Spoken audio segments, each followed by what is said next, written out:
Me llamo Víctor Castiñeira, nací aquí en Cee en 1972 y ahora desde hace unos años ya vivo también aquí en el mismo lugar donde nací. Como historiador, podemos decir que el papel de la mujer actualmente se está poniendo en valor gracias a los estudios que se están haciendo desde las universidades y desde instituciones como Consello da Cultura Galega. Esto es muy importante porque en Galicia se ha dado la paradoja de que las mujeres, que han sido fundamentales para la economía, una economía basada en el sector agrario y en el sector pesquero, han estado silenciadas en las fuentes y en los trabajos históricos. La evolución historiográfica la podemos situar justo en la época de la década de 1970. Va a coincidir prácticamente con la muerte de Franco, del dictador. Y lo que se hacía antes es que las mujeres no eran protagonistas de la historia. Como mucho se podía hacer algún análisis, algún estudio de una reina, de una santa, pero la historia era antropocéntrica, estaba escrita por hombres y los hombres eran los grandes protagonistas. El gran cambio se va a dar en la década de los 80-90, al incorporarse la mujer a la universidad, al entrar las nuevas tendencias historiográficas de Estados Unidos, de Reino Unido, de Francia. En Galicia se va a empezar a estudiar la importancia que han tenido las mujeres como sostén de la economía familiar. Pensemos que tanto en Galicia como en la Costa da Morte, donde nos encontramos, es tierra de emigración. Ya desde el siglo XVIII, primero por motivos militares y después por motivos económicos, las mujeres han sido las encargadas no solo de la crianza de los hijos y de los mayores, han tenido un doble trabajo. Han también trabajado en el campo y en la pesca, sectores fundamentales para construir la Galicia que tenemos en la actualidad. Las mujeres en el siglo XVIII, por ejemplo, en el caso de Cee, su trabajo era muy importante en el tema de la pesca de la sardina. La ría de Cee y Corcubión era muy rica en esta pesca y la pescaban los hombres, pero después eran las mujeres y las niñas las que hacían todo el trabajo de elaboración para su exportación al Mediterráneo y a Barcelona concretamente, ¿no? Después las niñas, desde muy pequeñas, ayudaban a la subsistencia de las familias y de la economía familiar con el encaje de bolillos y con los tejidos, y eso está documentado en las fuentes.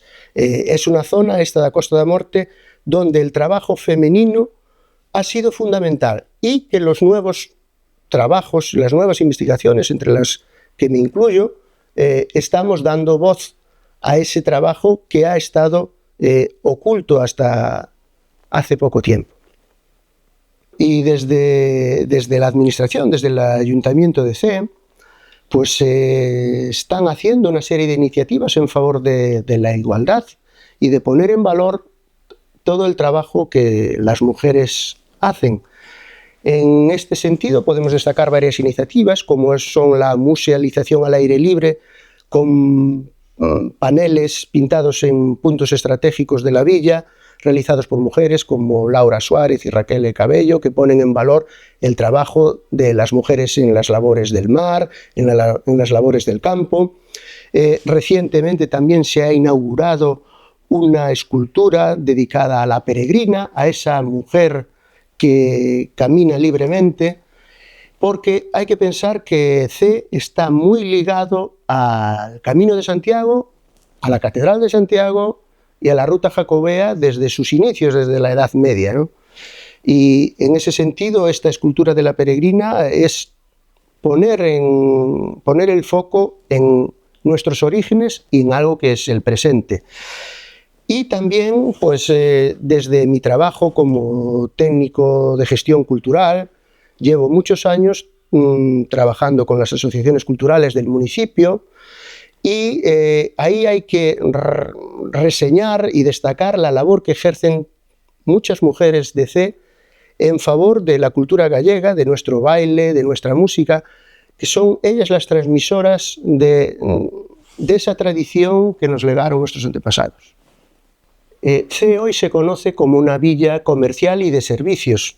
Todos servicios educativos, hospitalarios, están aquí, y de comercio. Pero también, como comentaba antes, fue muy importante la pesca y la industria. Cee tiene una singularidad que aquí se halla a muy pocos kilómetros, en el terreno del ayuntamiento, en Caneliñas, el último complejo ballenero que estuvo en funcionamiento en Europa, que cerró sus puertas en 1985. El complejo ballenero de Caneliñas empezó a trabajar en 1924 y solo un año después de su puesta en marcha, en funcionamiento, tuvo lugar en el año 1925 la que es conocida como la primera huelga da Costa da Morte, y en esa huelga tuvieron un peso fundamental las mujeres. Aunque la factoría también contaba con hombres que trabajaban sobre todo en los barcos, en la caza de las ballenas, la mayor parte del trabajo de procesado de la ballena lo hacían mujeres y niñas, en unas condiciones laborales muy complicadas. Y ellas fueron las principales valedoras de que se mejoraran las condiciones laborales de todos los trabajadores en aquel momento.